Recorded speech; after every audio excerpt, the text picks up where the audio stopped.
Hey guys, welcome to Make You Remarkable, a brand new podcast brought to you by Oconee State Bank. I'm your host, JT Tomlin, and on this podcast, we're going to be talking all things leadership, entrepreneurship, and personal development. Our goal is to ignite purpose and inspire passion in our listeners by asking them the question, how will you make you remarkable? We'll be interviewing local legends, business owners, and leaders within our communities and asking them about their road to success. Like, what kind of steps did they take to get where they are now? What does it mean to be a leader? And how can I lead my team? As well as what kind of mark they've made and what kind of mark they hope to leave in the future. This is going to be an amazing podcast, and we cannot wait for you to listen to it. So make sure you subscribe on your favorite podcasting app and follow us on social media at Oconee State Bank for more information. And today I'm joined with local entrepreneur Chad Brown, who's the founder of Brown & McCook tax firm and Stronger Business. How are you doing today, Chad? Man, I'm doing fantastic. Excited to be here and get the chance to talk with you today. Me too. I'm glad you came. So tell us a little bit about yourself. All right. So I've been an entrepreneur from day one. I love business. I love entrepreneurship. Didn't realize that, growing up or through college, it just kind of came natural. There was all sorts of little entrepreneur adventures I had growing up and ways I wanted to buy things or make money, and just something I always enjoyed. And came to Athens as a freshman at UGA, and at some point in that decided to major in accounting and get in the business school side. And I'd done an internship in Atlanta with Ernst & Young for a summer and figured out I did not want to go back to South Georgia, and I did not want to work in Atlanta. So I said, hey, I got to figure out how to stay in Athens. And here we are 23 years later. I'm in the tax business. I have a tax firm, and by career and education, taxes and tax planning for business owners and entrepreneurs is what I do. That's what we specialize in. But I'm still an entrepreneur at heart. I have several different other businesses, and I love the trial and error side of growing businesses and trying to solve problems for our community and ways to approach things from an entrepreneur mindset. So what drew you to Athens? I mean, obviously UGA, but what made you want to stay? First of all, Athens, I grew up in a really, really small town in central South Georgia. It's mostly agriculture, really rural, so there's not much going on there. So getting out was always exciting for me and doing something different. And Athens was like the holy land. My stepdad went to college here.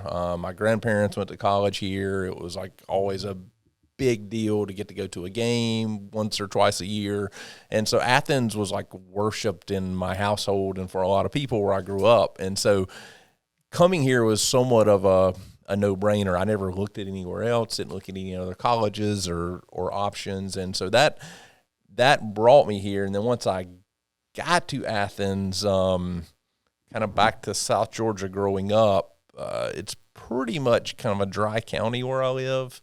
There's not any restaurants, there's not any entertainment. We obviously don't have any concerts or bands or bars. Just dry. And so it's just dry all the way around. And I was a pretty good kid, and I was in sports and stuff in high school, and so it's pretty dry all the way around. That's very well put. And so I got to Athens, and man, it was like a moth to a flame. It was vibrant and exciting and energy and bars and bands and parties and all the freedom and independence. And I just loved it. And I loved Athens because it has a lot going on and a lot of culture and a lot of diversity, but it's still a really small town. That's what I love about it is you can make a difference. You build relationships that last a lifetime. You see people everywhere you go. And so what I loved about the small town side of where I grew up, Athens maintained. And then what I liked about, Atlanta and some of the bigger cities of, nice places to eat and things going on and a lot of activity and entertainment. Yeah. It had that too. So for me, Athens has always been the perfect balance of like small town feel with a lot going on and a lot of opportunity for business owners or employment or doing things to make a difference. It's pretty unique. It's a very interesting place because like you take just a step outside of Athens, and all of a sudden you're in like rural Georgia with mom and pop shops on every corner. But then you go an hour away, you're in like the hub, which is Atlanta, and you've got like film being made, like you've got movies and all sorts of massive companies. And Athens is kind of like that in between where it's like, it's modern city enough where it's like, it attracts the modern person.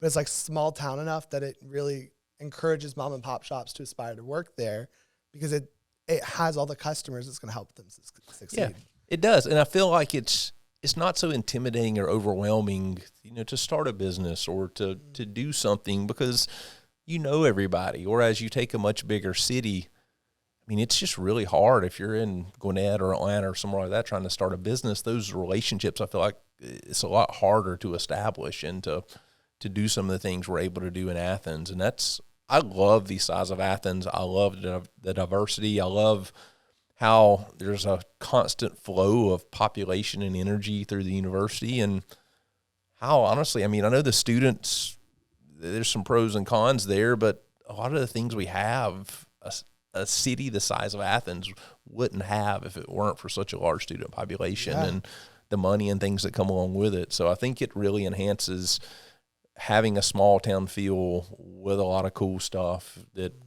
cities our size typically don't have. It's interesting because, I mean, we talk about how the biggest asset in business development is word of mouth. Mm-hmm. When you're in Atlanta, people talk, but it's very much more like either within a business or within like your little group. Mm-hmm. But Athens has this like mindset of we're one, like we're all Athens, and we want everyone to kind of incorporate and be a part of it, like want to hang out with each other. And so word of mouth is just kind of, businesses are able to just start really quickly because you have so many people talking and so many people engaged with each other. Yeah, it brings me back to a conversation I had just a couple of days ago. I was working with a client on tax planning. He owns a service industry business. It's one of the trades, and he has an Athens-based business and is just crushing it. It's something he's grown organically. It's an awesome business. He opened a branch in Lake Oconee and Edenton. Wow. It's doing really well. Also, and about a year ago, he started a Gwinnett branch, and that branch is really struggling. I mean, he's got millions of customers that's available, but it's harder to tap in for him into that market because he's been a kind of a smaller town relationship-based business.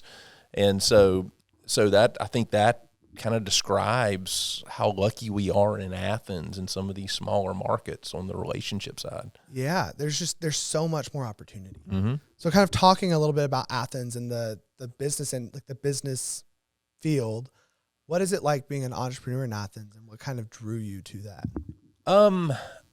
I accidentally, I think, ended up an entrepreneur in the beginning, coming out of college. So like we kind of kicked the podcast off with, I'd always had the entrepreneur spirit, and I didn't realize it. And growing up, I was always tinkering or buying and selling things or doing stuff. But I came out of college, I didn't have really any interest in being an entrepreneur or business owner. I wanted a good job in accounting or tax, and I wanted to make money, and I wanted to serve clients, and that's what happened. And so we were a tax-based firm. I started with the tax shelter straight out of college. I'd interviewed with a couple of firms in Atlanta, a bigger firm in Athens, and I decided to stay at the tax shelter. I liked that small feel. It was a family-based business. And so we were a heavy tax-based firm, which means we worked crazy hours during tax season. We were 70 hours a week, January through April 15th. And then like a switch, it just like changed from 70 hours a week to 20 hours a week for the rest of the year. Whoa. And for my personality, I just didn't idle real well. I get bored easy, and I didn't have a whole lot to do. And so outside of tax season, even in the first year out of college, I was looking for other things to engage in, and I wanted to learn more about business and learn more about entrepreneurship. And I just wanted to find ways to do some cool stuff that was entertaining and educational and was profitable. And so having that extra time between May and December really got me into like having the time and capacity and to start other businesses and to start doing other things. So talking about like really your entrepreneurial journey, what are some of the lessons that really formed you as an entrepreneur, like formed you as a business owner? What are some of the biggest lessons you learned? So I definitely know what has formed me as a business owner to where I am now. It is all the mistakes and failures and things that I made along the way. I cannot describe how many mistakes and how many wrong ways for the first probably 15 years that was happening in businesses and new things I was starting or business partnerships. At this point, I have owned a little over probably 22, 23 different businesses. Wow. Some I still have, some I shut down, some were horrific failures. A few in there we sold. And so there's been just different aspects of trial and error along the way but I've learned the most through failures and things that didn't work. I'm very much a trial and error business owner. I like change. I like adapting. I like moving fast. I like throwing things against the wall and see if they stick. And if they do, we keep it. If they don't, we change and do something else. So being used to failing and being used to being able to try things and know, for me, my mindset as a business owner and entrepreneur is if I can figure out how to win 80% of the time, it'll be a huge success. And so I adopted that mindset pretty early on because I just had absolutely no idea what I was doing. I've never got into a business where I had any knowledge of how to operate that business or honestly even how to do what we were going into. It was always the desire to learn and to learn new skills or to have some knowledge in something or to do something fun or do something fun with somebody. And so I knew going in, I didn't know what the heck I was doing, and I was probably going to fail on some level. And so I just accepted it. Hey, I'm okay failing 20% of the time. If I can win 80% of the time, it's going to be a huge success for me, the customer, the business, my business partner. And that's been my approach to honestly almost everything in life is I don't try to shoot for perfection. I try to shoot for that. Hey, if I can come out 80% ahead of things, if I'm making investments, if 80% of them work out, I'm going to win big. If I'm making decisions as a CEO or as a business owner, if I'm making 80% good decisions, that's going to be a win. And so that's been a mindset I adopted early on through failures and trial and error that I think has been able to serve me well and just not get me too worked up or stressed out when things don't go the right way or I don't make the best decisions or a business just doesn't work. And we were talking about this a little bit earlier, but talk about how you're able to kind of keep that consistent mindset and really embrace that 80% rule. Because we were talking about fitness and how staying in good shape has allowed you to really keep a good mentality when it comes to business. Talk a little bit about that. For me, I'm kind of back to being geared to, I like working. I love what I do. I get bored easy and I don't idle very well. So I have the tendency to work too much or to, when I love what I do, it's not like work. And I love everything I do and everything I have, and I'm involved in on the business entrepreneur side. And so one of the biggest challenges is figuring out how to balance that. For me, I just don't want to be a good business owner. I want to be a good husband, a good friend, somebody good in the community. I want to be very fit and take care of my health and myself and be a good business owner and be a good manager and a good leader and continue to grow and develop skills. And so figuring out how to balance that has always been important. For the longest time, I didn't do a good job in that department. And so mentally and physically, it was kind of a roller coaster ride of business and mindset.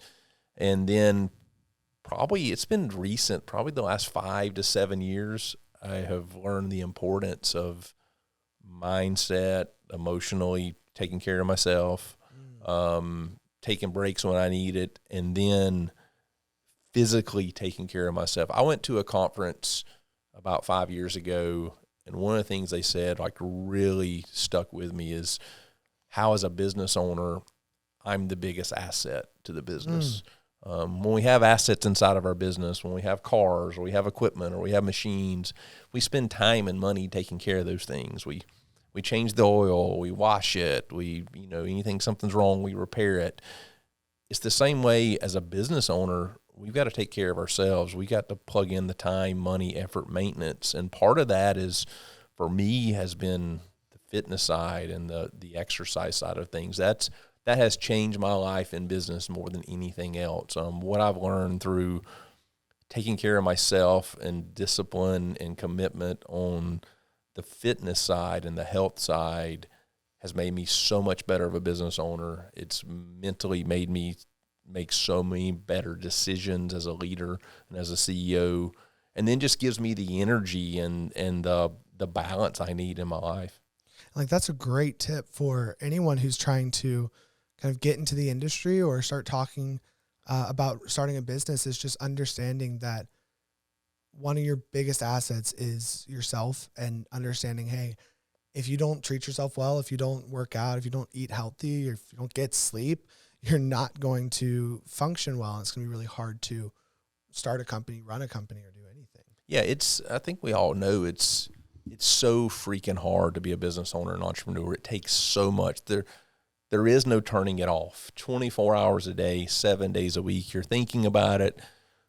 I told somebody a couple weeks ago, I think for the last 20 years, I've been 40 or 50 hours behind. Like, wow. There is no, when you're trying to make things better, when you're trying to grow businesses, when you're trying to do things, there is no caught up or complete or done. There's always something more. Something you can always do, or something that's always out there, which is awesome. It means job security. It means demand, but it also gets really stressful. And so for me, part of that understanding is, hey, I can't let that get me emotionally worked up. I can't let that just make me work all the time. I've got to have that balance. And really the fitness side of taking care of myself and understanding, hey, the work is always going to be there. I'm not going to be in a capacity or place to do it at a high level if I'm not taking care of myself. Just like if I'm not taking care of my car or work van, it's not going to be able to perform at the level I need. Yeah. And it's the same thing for us. I think as business owners, entrepreneurs, we're our biggest asset. I haven't figured out, a lot of people have, I have not figured out how to run businesses without me. I'm still in there every day way too much. And if you take me out of the equation, like most people, the business is in real trouble. It's not sustainable. So we got to figure out how to sustain ourselves and take care of ourselves. Yeah. That's really important to be able to understand, like, all right, if I'm trying to grow businesses as an entrepreneur, instead of just being a business owner, you're looking to continue growing businesses, start more businesses. How can I make a company that I am an asset to, but I'm not the foundation of? And I'll say this is, if I could give what I think is one of the biggest tips that can lead to really success on a sustainable level as an entrepreneur, as a business owner, especially in the early days of startup, you got to think about the long game. I don't know how, I don't know why, but that's always been my mindset. I don't really know where I adopted that, but I understood early on that I wanted to play the long game. I didn't want to just have a successful business next week, or I didn't want to make a lot of money tomorrow. I wanted to build things that were going to last, that was sustainable, because that's the ultimate exponential win in business and in life is, you play the long game. Let's plan now for what's going to happen or what we want 5 years from now, 10 years from now. And I think that comes back to connecting two of the things we've talked about already, the relationship side, organically building trust and relationships with other business owners, with friends, with the community. You're not trying to just sell something. You're not trying to just engage in business. You're trying to build a long-term relationship that's going to pay exponential dividends in life and in business for the next 20 or 30 years. And kind of same thing on the fitness side.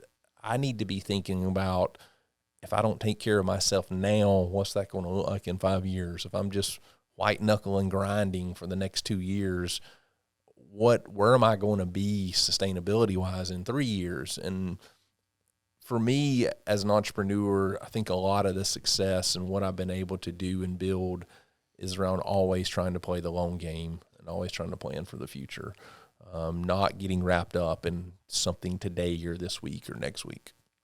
Yeah, and I kind of want to go back to something you said about connecting businesses and engaging with businesses, because those relationships are vital. And I know you actually do something specific for networking and bringing people together, which is called the Stronger Business Summit. Tell us a little bit about that. Yeah, so Stronger Business Summit, man, this came out of nowhere. You basically have an accountant trying to throw a business conference. So give you a little backstory there. My wife has been in the medical field since she graduated medical school. She was a occupational therapist, certified hand therapist. She went to undergrad at College of Charleston. Then you went to MUSC. And so for almost 14 years, she was a 9-to-5 employee at a medical practice. And that worked awesome for our life because it gave us that steady paycheck, that stability, that direct deposit every 2 weeks while I'm out growing businesses on the entrepreneur side. She never had any interest during those times of engaging in the business side. She was very secure, very comfortable, liked what she was doing. Well, then over time, we became more interested in wanting to work together. So we decided to buy a business together, and she was going to shift down to 4 days a week work. My wife and I, we work extremely well together, but sometimes I feel like things I communicate to her, she doesn't necessarily give a whole lot of credit to. And so I'm like, we got to engage in something that's going to teach her a little more about business. So we signed up for a business conference in Charleston. It was called Rise Business. And I'm like, Laura needs to go to this. She needs to learn some stuff about business. It was like a 3-day event with 30 different speakers. And I'm like, I'll just be your wingman. I was like, I know a lot about business. I don't need to get into this rah-rah, speaker business stuff. I'm like, I'm past all that. Every business owner ever. Yeah, I'm like, I don't buy into this kumbaya, hold hands and sing about business stuff they do at these things. I gave absolutely no credibility and was not excited at all to go to this business conference. It changed my life. Like, I seriously cried partway through the first day. Really? Like, it was the most amazing content. There was 6,000 business owners in one room, all trying to get better together, all sharing things, all trying to grow and learn. It was the greatest thing I'd ever been to. And I was like, I do not know how we don't have something like this in Athens. Like, everybody needs this. And I'm like, we don't have any big, huge business event in Athens. We don't have anything we're all getting together, getting stronger. We don't have anything we're all coming together as a business community and celebrating. Like, we need a big business event in Athens that really just helps us all like learn and grow and get better together. And immediately, Lauren and I started planning, how do we come back and do this? My business partner in the cleaning company, Josh Melton, I called him. He's like, I'm on board. Let's do it. And then we planned the first Stronger Business Summit for May of 2020. It was all planned. I had no idea what I was doing. We had it all in-house, just figured it out. The Classic Center helped tremendously in helping us figure this out. I was able to get Jesse Itzler to agree to come drive over from Atlanta and do it for some stupid low price because we didn't have any money. The Classic Center was going through COVID, so they were, or no, not yet. Yeah, this the was Classic before Center. COVID. No, that's right. The Classic Center was willing. I was on the board of the foundation. I still am. I love the Classic Center and all they do inside of the community. They were willing to like invest in giving us a lot of value and discounts. So it's a first year event and try to get it off the ground. So we had everything in place. COVID hit. All right, we can't do it. Like hopes and dreams just And I'm like, crushed. oh my God, what are we going to do? So I'm like, let's pivot. Let's just see when we can do it. And we found out, I think somewhere around the end of August, things were loosening up enough we could do it in October 2020. And so I scrambled, tried to get Jesse Itzler back on board. He moved some stuff in his schedule. He made it happen. The Classic Center made it happen. It was the first event since February that of any size that happened in Athens. And so year one was a success. We pulled it off, and we learned a lot. It accomplished everything and exceeded our expectations. We're like, this is amazing. Let's keep doing this. Let's build it bigger. Let's build it better. And that's what we're on a path to do. We're on year 4 now here in 2023. We got some exciting things coming up this year as we get into the fall for Stronger Business and Stronger Business Summit. So talking a little bit more about the Stronger Business Summit, tell us a little bit of, like, what does that look like? What does the event look like? Sure. So I am not a huge fan of traditional business conferences and traditional business education. I think it's boring and takes way too many cups of coffee to get through. So part of the Stronger Business Summit, part of the brand, part of what we want to do inside of business content and development is make it fun, make it exciting. Business does not have to be stuffy. It does not have to be boring. It does not have to be people in suits that speak certain languages. Business is creative. It's fun. It's exciting. We're all learning and growing and trying different things. So the summit is built around that. It's fun, exciting. There's people dancing. There's welcome wagons. There's rap music. There's mimosas. Yes, y'all brought mimosas. It's just let's all get together and have fun around business. We can learn and engage and just have so much more of an impact inside of our business, inside of our community, engaging with each other if it's fun and exciting. And so part of what we want to do is bring life-changing content and skill set to the summit through speakers from around the country and do it in a fun, exciting, engaging way. And just think outside of the box, from fire cannons to mimosas to DJs and just all of the things that just make it something that you want to be at, not something you have to be at.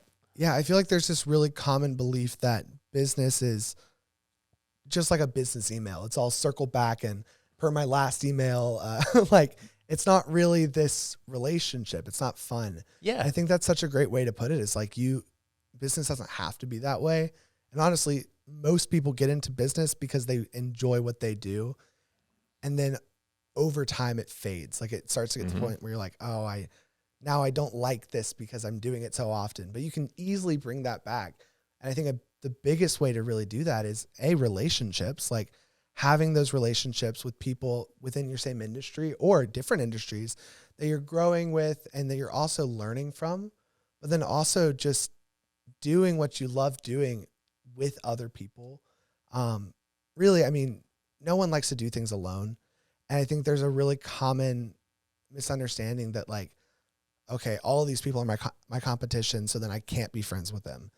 And like, to an extent, you're like, you don't want to be like giving away your secrets or like how your business works, but that doesn't mean you can't be friends. And the biggest part about business is knowing that you're both business owners. You're both trying to do the same thing. You're trying to really grow. And I mean, there's just so much beauty in learning together. I could not agree more. And for me, having that abundance mindset as a business owner is game changing for collaborating, for being able to get better without feeling like you're competing. I think probably the biggest difference in really high level successful people versus people that never get there is part of that scarcity and abundance mindset. I think for all of us as business owners, as entrepreneurs, as people in the community, as people working in businesses, we need to be collaborating instead of competing. Yeah. There's enough clients out there for everybody. There's enough market for everybody. There's enough dollars where everybody can be rich. Like you winning doesn't mean somebody else has to lose, or somebody else winning doesn't mean you have to lose. Exactly. We can do this together. We can build things better together. We can make a stronger community together. It's the whole, cliche, rising tides raise all boats. I truly believe that in business. And I think if we harness that more and trying to figure out how to work and collaborate together inside of our business community, it'll all just be so much more successful for everybody. And we just had Matt Stevens, who's from Creature Comforts, talking about Get Comfortable, his campaign. And it was just interesting because we were talking about charity and how every organization wants to and also kind of needs to be this force for good and really contributing to charity. But a lot of people just kind of do their own thing. They're like, oh, I'm just going to do my charity organization. I'm just going to do mine. And they were talking, he was talking about how bringing people together under one organization, kind of that rising tide thing, is it's able to do so much more because you have everyone in the community focusing on one thing and actually being able to help them achieve a goal, as opposed to 15 different people trying to do 15 different things, or even 15 different people trying to do the same thing. Yeah. Like trying to contribute to help homelessness. All of a sudden you have people doubling up on resources or putting too much effort into one area and just not even addressing another area. And it's just not as successful. Same thing with business, as if everyone is focused on one thing. I mean, if everyone's focused on kind of avoiding everyone else because they're their competition, you just have this very dry relationship in business. It's not, there's no fun. It's all, oh, did they hear what I said? Did they hear my company's secrets? Did they, are they doing the same social media strategy as I am? It's just, it almost builds up this paranoia in business. It's just not fun. Yeah, I agree. And it just I think it creates an environment that's not sustainable and not going to be as successful. I think when you collaborate, when you work together, when you share things together, when you learn together, it's just equals more success all the way around. And you, at the end of the day, the whole goal is, how do we provide the best experience for our customer that we can? How do we be the best part of our community that we can? And I think if you understand, hey, we may compete in the same industry or for the same clients, but our goals are the same. And so we're all trying to accomplish the same thing together. Why aren't we working together? I mean, on a simple level, it's the same thing inside of a family. You're trying to, your family, raise your kids to be the best they can possibly be. And if you're competing on inside of parents of who's doing what or different mindsets of things, I think it gets in the way of the ultimate goal. And so I think for a lot of us as business owners, if we identify, hey, here's what we're trying to do, here's what we're trying to accomplish, here's what we're trying to do for the customer, for the community, we're all in this together. We're not necessarily competing and fighting and trying to have some scarcity mindset behind it. I think it changes the way you approach things and inside of making a difference and making things better all the way around. Kind of going a little bit on that line, talking about connectivity and really engaging with people in the business world. What are some ways that you've seen success? Like how, I mean, obviously the Stronger Business Summit, but some other ways, like how do people connect and what brings people together? What has changed my life in business is not only joining community organizations or joining things inside the community, it's getting engaged in it, getting active. By far, in the early stages of business and development for me, the JCs. The JCs are a civic group. It's like the Junior Chamber of Commerce. Super intimidating when I first joined. It was a new organization. We're trying to get it off the ground. I didn't really know a whole lot of people my age in Athens. It was joining 15 or 20 other guys trying to build something. And for me, I was just looking for a way to plug in to do something in the community. Very organic, civic-minded organization. Through that, I just wanted to make a difference and be a part of it. And so becoming active in that, it built really, it's probably the sole reason, this was probably 18 years ago. It's probably the sole reason we're sitting on this couch together. Really? Yep. Chad Thomason and I made a connection that first year in JC's and built a strong relationship and friendship. And we have been doing business together ever since, through banking, through taxes, through other things we do together. That happened on an exponential level times 1,000. In the JC's is not a networking group. It's not a business group. It is a civic organization where we came together and wanted to make a difference in the community. But I wanted to get involved. I showed up. I worked hard. I joined the board. I wanted to make a difference. I became president on a local level, president on the state level. all those things along the way developed me as a leader, as a person. Probably one of the biggest things that's changed my life inside of that is by being president of the JCs, you have to lead the meeting every week. I had to stand up and talk in front of 20 to 40 people every single week for a year. Wow. That means I had to prepare. I had to get comfortable. I did not like public speaking at the time. I would not be able to get on stage at stuff like the Stronger Business Summit or other speaking events across the country where I'm now paid to go speak and talk to people, to get on stage and do those things. All that came from skills I learned and developed through being a JC. So the biggest place any young entrepreneur, I feel like, can really build relationships and have connectivity is being involved in something civic or something community-based, whether that's being on a board, joining the Chamber of Commerce and showing up to things, joining something like the JCs, Junior League. I don't even know if Junior League still has a presence. I think it still does. I know Cancer Auxiliary kind of phased out. There's so many different cool organizations my wife and I were a part of as we've continued to navigate through business and still are now. And not just joining or saying, hey, what can I get out of this? How can I join and become active and make a difference? And it's built lifelong business relationships. I have business partners through the JCs. I own real estate with people that I met in the JCs.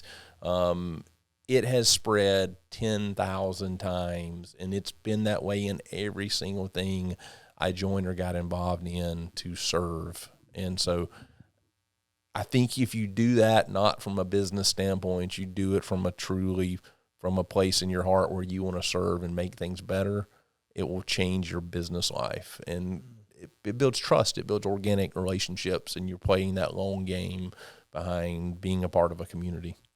And kind of going off of that, I mean, you said that really for anyone looking to start a business, getting connected and rooted in a community mission or community group is just vital, like the JCs. What are some other tips and tricks that you would give entrepreneurs that are looking to really get invested in the business community, in the business world, and then even just tips for starting a business, what they can do to really see success? I think, probably the biggest tip outside of that for entrepreneurs is you just got to put in the work and you just got to try things. I think a lot of people are drawn to entrepreneurship right now, drawn to business. It's somewhat kind of sexy, glamorous topic. But at the end of the day, what people respect is somebody that's willing to do what they say, to put in the work, that's willing to deliver on whatever they're serving or selling or a part of. Because at the end of the day, all entrepreneurship or business is delivering something to a client or solving a problem for a client or a customer. And I think that's got to be number one focus. It's not around all this kind of sexy, glamorous stuff you see now with Instagram and entrepreneurship and everything that comes with it. I think you got to keep the foundation in place of how do I serve the customer? How do I solve a problem? How do I do things at a really high level? And it comes back to playing the long game. If I can't serve my customer at a high level, I can do all the marketing I want to. I could have the coolest social media presence. I could do all the things, and your business is not going to be successful. Also, there is no magic bullet. You've got to do things consistently at a high level for the customer, and they're going to tell their family. They're going to tell their friends. They're going to tell somebody they see at the store. They're going to tell somebody on a board. And that's how I've found businesses grow, is it's truly word of mouth. It's truly a relationship. It's trying as hard as you can to deliver the best possible outcome you can for the customer, and knowing it's not going to always work the way you want it to. Things are going to get screwed up. Things are going to happen. When it does, you got to take responsibility. You got to own up to it. People appreciate reaching out saying, hey, I screwed this up, or hey, I didn't do a good job for you. Here's how I'm going to make it right. And I think if you do that in business and you're just willing to put in the work and effort to play the long game, I think you'll win every time. Now, whether you win in a year or you win in 10 years, I don't know. Depends on your business, depends on the market, depends on what's happening. But if you consistently show up serve your customer at a high level, and put in the time and work necessary to do that every day, you're going to win. It's 100% guarantee. Kind of talking about really connecting with your customer and utilizing social media instead of just kind of portraying this glamorous, like sexy business owner type deal. What would you, how would you suggest someone use social media to really encourage and really connect with their fellow business owner, but also really show a client or a customer that they can deliver? All right, so let me make sure I understand correctly. You're asking an accountant to share social media advice. Exactly. Hey, I mean, you're an accountant. You got Stronger Business. I mean, Stronger Business Summit has a great social media account. I love social media. I love it. I know a lot of people have issues with social media. I see the pros and cons of social media. I absolutely love it, but I have been extremely strategic in how I approach social media. A lot of the things which is wise. A lot of the things I follow, a lot of the people I follow is very strategic on what I want to get out of it. It's business content, it's mentorship, it's people more successful than me. I'm into old cars. I engage in lots of old car stuff. I have curated my following into what makes me better and what I care about. So when I get on social media, right now, if I pull my phone and I get on Instagram or Facebook, it's like 10 minutes of inspiration or education. And so I have crafted it to what I want it to be for me to consume. And I also try to deliver that back out in my pages. I want to provide value. I'm not very entertaining. I don't have a lot of entertaining content. I totally beg to differ. But I feel like I have knowledge and experience, and I've developed a skill set inside of what I do around taxes and tax planning for business owners and entrepreneurs. I can share that, and I can take something really intimidating and really complicated like taxes, and I can present it in a way that people understand and it's somewhat fun and funny, and take the seriousness out of that. And so for me, that's what I do, is I try to just kind of stay in my lane of, I want to use social media to get better, and I want to use it to give people content where they can get better. And at the end of the day, how do we all engage in it in a more healthy way? And I think if we can do that, that's been the answer for me and why I think it's so important. I also think it's hugely important inside of our community because it really just connects us with each other. It connects us with what's going on in other businesses. It connects us in ways we, have relationships with our customer. It's what works right now in being engaged and involved on a customer relationship level and on a community level. That's how I find out what's going on this weekend in Athens. It's when I find out what's going on in the chamber coming up. It's, hey, what's Oconee State been up to, and who have y'all been interviewing lately?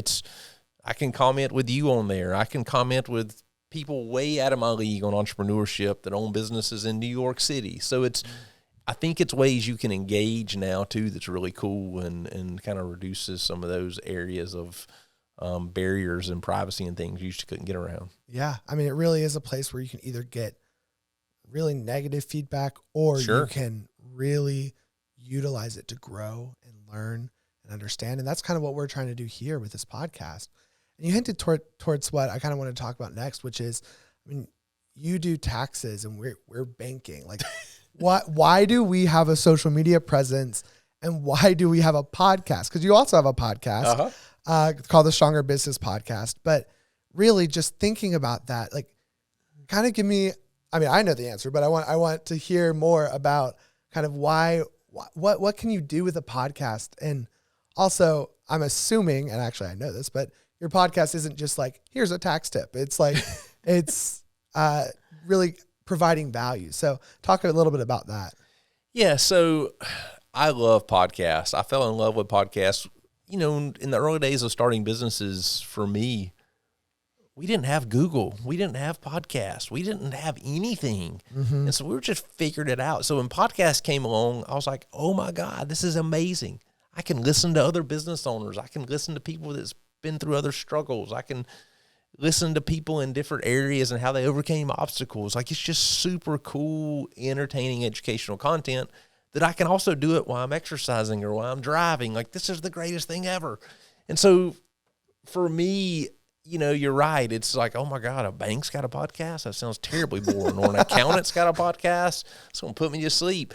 But I think for both of us and all of us involved in the podcasting side, it's way more than that. It's about interesting stories. It's about connection. It's about things we can learn. I tell people on my podcast, my favorite thing is, for me as a host, it's like one-on-one consulting. Oh my gosh, for sure. I learn so much. I mean, I'm Half of spending these questions are me learning, just asking. I spend an hour or two a week, like, getting to learn and be consulted one-on-one from awesome guests. And one of the motivating factors for me is I had a lot of friends that I met in Athens in the community. I had no idea why they had their business. I had no idea how they got into their business. I didn't know their story.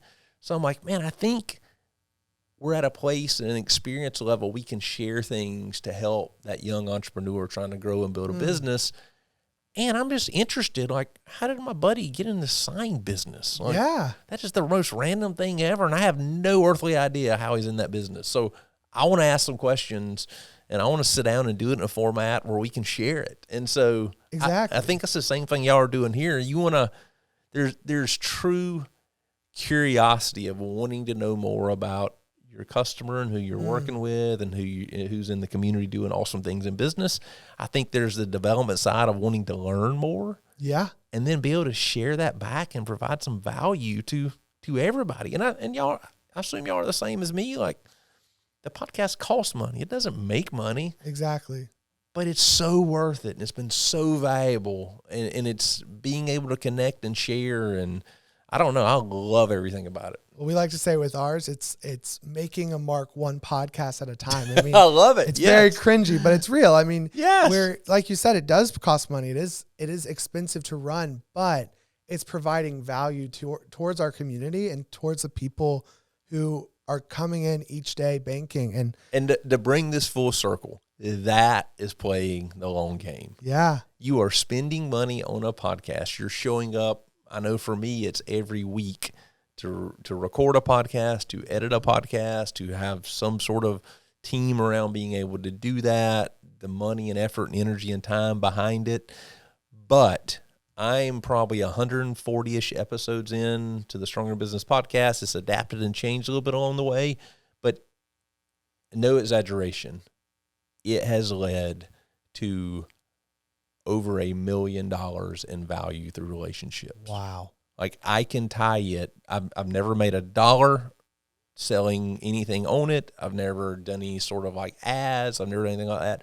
It has been no like direct monetization, but it has built relationships for me that are now business partners, clients, somebody that I own several $1 million worth of real estate with. Like, it has made connections and built things and played the long game that's been tremendously valuable. I think the biggest thing that I'm getting, like, hearing over just the whole interview, like what we've been talking about, relationships are the key.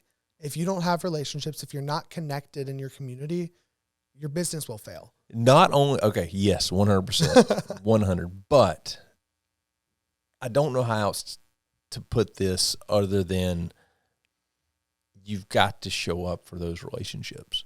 You've got to be dependable. You've got to do what you say you're going to do. That consistency. I don't always do that. I screw that up. I'm busy. I'm juggling a lot of balls. I'm trying to do a lot of different things. But when I tell a customer I'm going to do something, when I tell a board member or a nonprofit I'm going to do something, when I tell you I'm going to be on this podcast, I've got to get prepared. I've got to show up. I've got to be the best I can at what I said I was going to do. And I think if you do that with these organic relationships and the things you're doing, you will stand out. People will trust you. People learn they can depend on you, that you truly care. And I think that's playing that long game of truly showing up for people and doing the best you can to be able to do that and be a person that delivers on what they say over and over and over. I think you might have just answered this question, but talking about leaving your mark and leaving your remarkable on the community, how does an entrepreneur, especially one who has multiple different companies, leave their mark? And I'm assuming it's going to be what you just said. That's it. People get so hung up on the masses. Like, how do I get 10,000 followers? Or how do I do this? How do I get 1,000 clients? Or how do I make $1 million? I think it truly starts one person at a time. You can make your mark. You can be remarkable to somebody today. And tomorrow you can do that with 2 people. And the next day you can do that with 3 people. Fast forward and compound that, and they share out to other people, and you continue to do that consistently, then you have thousands of customers or thousands of followers. And so I think so many people now with back to social media and some of the different platforms and things you can do, people want to go from 0 to step 12. And like it's truly just, you can make your mark, you can be remarkable with somebody today. It's not rocket science. It's not hard. It just takes the intention and strategically doing it every single day. Just like anything, I think, in business, in fitness, in life, if you constantly show up, if you're consistent, if you're strategic about how you approach things and serve, you will 100% be successful. It's just going to take time. And people don't like to hear that, but it's the reality. Yeah. You're not going to be a millionaire in a year or 2 years. You're not going to grow a successful business on a high level in 3 years. You're not going to be a good entrepreneur or a great leader in 5 years. It's going to take time and experience and trial and error and failing and learning and growing and honestly getting kicked in the teeth every day and showing back up the next day to do it again. It's understanding that long game, but also being able to prioritize the current relationship.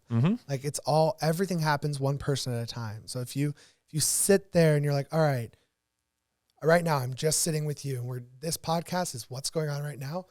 If I'm sitting here going, okay, I have 5 more podcasts this week, I could easily lose sight of the relationship that I'm building right now. It's that ripple effect that the relationship I build with you means that our relationship is stronger, and then that can encourage word of mouth from you. You can go and talk about Oconee State Bank's podcast, or you can go out and say, oh, JT was great on the podcast. These are just some tips that you could tell people. Just kidding. I love it. Just realized how conceited that sounded. I was like, I should probably make a joke. But I mean, it's that effect where like that one impact, just like that one drop of water on the surface, like on the water, causes it to ripple out. You really start to connect with your community based on those one relationships. Okay, so kind of talking more about that ripple effect and the relationships and the impact that the current relationship and prioritizing that can have. Talk a little bit more about that. Yeah, I mean, I think exactly what we're doing right now. Let's take this scenario right now. We're recording this right now in April. I am 2 weeks from the end of tax season deadline. I mean, right now, I've probably got somewhere to the tune of 40 to 50 tax returns I'm behind on. And so it's super stressful. There's way more work than I can do. But I'm taking time for the relationships. And you are too. Y'all, everybody in this room right now has 1,000 different things to do. You're behind on stuff. There's emails, there's phone calls. As business owners, as part of our community, as building relationships together, doing things like we're doing right now, I think is so important, and sacrificing some things inside of your business or inside of time that you don't have to continue to harness these things inside of doing business together and being a part of things with each other. I know for you all, golly, Oconee State has been so integral in my success as an entrepreneur and business owner. And it's because we've done things together. You all have supported me. I've supported you guys. I've been a customer. You all are a customer of one of my businesses. You've sponsored Stronger Business Summit. You brought mimosas. Kind of like, here's how it comes back to full circle again. I talked about the podcast earlier, how I'd made relationships. And through those relationships, I have somebody that I met through the podcast that we now own over $1 million in real estate together. Well, guess what? You guys as a bank stepped up and handled the financing and funding behind that, made it super easy. A lot of the things I have in business or in investments, I wouldn't have if it weren't for you all as a bank and things you're doing and things you're supporting. And so when we talk about collaborations and working together, taking the time today to make a difference, to help provide value to each other on both sides of it, to serve together inside of the community and do something cool for other entrepreneurs and business owners, and just all work together, we all become more successful. Yeah, it's learning to navigate your time and understanding that, hey, first, I'm a business owner, so I need to take care of my customers. I need to prioritize that. But second, I'm involved in this community. I'm here to serve the other companies that are in the community. I'm here to grow relationship with them, not necessarily here to serve them, but you're also here to grow that connection. And these little things that like could feel like, oh my gosh, I have so much I need to do, I just can't do another thing. It could feel overwhelming, but then if you look at it in the long run, that relationship, kind of like you were just saying, could help you really manage your time or manage your taxes so that you're not as overwhelmed. 100%. And I think it comes back to mindset. We talked about mindset in the beginning a little bit. I think it's the way you look at things. Like right now, I have a ton of work to do. I have a ton of tax returns to do. That's awesome. That means I've got clients that want to do business with us. That means we're doing an amazing job. That means, we have a thriving, growing business with more work than we can do. I'm sitting here on a podcast at a bank. I mean, that's awesome. Like if you would have 15 years ago asked, would I be interviewed on a podcast? I'm like, heck no. That would be amazing. Why would I be on the podcast? So instead of looking at, oh my God, I don't have time for this. How do I fit this in today? I got so much going on. I'm like, this is fun. This is exciting. This is something I'm honored to be a part of. These are new relationships. There's new things we're learning together. Exactly. I got a lot of work to do. That's kind of exciting too. But I've also got a balance. I need to get home at a decent time, and I need to exercise today, and I got to make sure I eat. And so all of those things, I think as a business owner, as an entrepreneur, you've got to figure out how to balance from a mindset angle and from a time management side, and just say, you know what? I can't get it all done in a day. I can't make everything better today. But I can be very strategic in how I approach things, my attitude, my mindset, my relationships. And if you equally weight all those things and you don't get too heavy in one direction, I can't just go hang out with my wife all day. I'd love to, but I can't do that. My business would fail. I can't spend all my time in business and be stressed out and work until 10 o'clock at night. My marriage is going to fail. I can't stay wrapped up in my little office or my community, and my other long-term relationships and collaborations are going to fail. So there's just a balance. And I think that's learning to balance. Yeah. It's learning to navigate those relationships. All of us. That's what it takes. And I think there's no perfect answer, and we deal with that every day. That's something I was challenged recently to do, was to just change your mindset a little bit. Like if you, like today, for example, like I've been sick for the past month, and it's been horrible, like sinuses, crappy. Yeah. But one of the things I've started doing is whenever I start feeling better, or even just in the middle of the day, if I'm like, oh, my nose isn't running, I'm not stuffed up, to just take note of that and be like, wow, okay, I feel good. And be able to say that sounds so stupid, but you're like, those little things, when you make those notes and you look at your situation, just like you were saying with work, I could be over here in the fetal position freaking out about how much work I have to do. Or I can sit here and be like, wow, 15 years ago, I would have killed for this right now. This is so impactful. Yeah, I'm stressed and I will handle that, but just understanding okay, this is a blessing and I'm thankful for it. Being grateful for what you have and looking at everything from that mindset. Something I heard one time, I don't know if you ever listened to the Dax Shepard podcast, but he says something on there one time that really related to me. It said, what if your 16-year-old self looked at what you have or who you are now? How impressed would they be? It's like, oh my God, you own a house, or oh my God, you own a business, or oh my God, you're getting interviewed on a podcast, or you get to work with these types of clients. It's like, it's change your perspective a little bit and look at it. It's like, who would have thought you'd be here? Would this be hugely successful if you'd have looked at yourself 20 years ago and this is what you were doing? And I think for most of us, it's an absolute yes. Like, it's like, oh my God, I got the coolest job in the world. This is great. It's such a great tip for anyone who's looking to start businesses or do anything in the community, to look at themselves and be like, wow, okay, take a step back. I'm doing okay. It's not, if you live your life in this panic of like, oh my gosh, I'm not going to make it. I'm not going to make it. I'm not going to be at this point that I wanted to be at in the long run. Like we've talked about, you're not going to ever be happy or satisfied. But if you're able to take those little steps and be like, you know what? I have 15 more clients than I had 2 years ago, or that's a very small number, but like whatever it is, you know, it still is like, it's still a small number. And I really just like said one thing and then completely went back, but it's a small number, but it's still more than you had. And it's a good thing to be able to notice that. And if you want to change it, well, then you're listening to our podcast. That's a great resource. But kind of wrapping everything up, I just want to say again, thank you so much for coming on this podcast. And I mean, we've already interviewed you before on the video. So if you haven't watched that, go back and watch Chad Brown's Make You Remarkable video, talking about how he's really made his mark within the community. And we talked a lot about it here, but we went a lot more in depth, and that talks about more of some of the little things you do. For anyone who's watching, I would love for you to like give just some ways that they can contact you or get involved with Stronger Business, and like your social medias and even the podcast name. Sure, absolutely. So I'm very active on social. One of the things I do kind of through Brown & McCook and our tax firm is we try to educate our clients in the community on different ways they can save on taxes, tax planning, some really cool loopholes and out-of-the-box stuff, kind of secret deductions. And so my personal Instagram is called Serial CFO. If you check out at Serial CFO, thank you.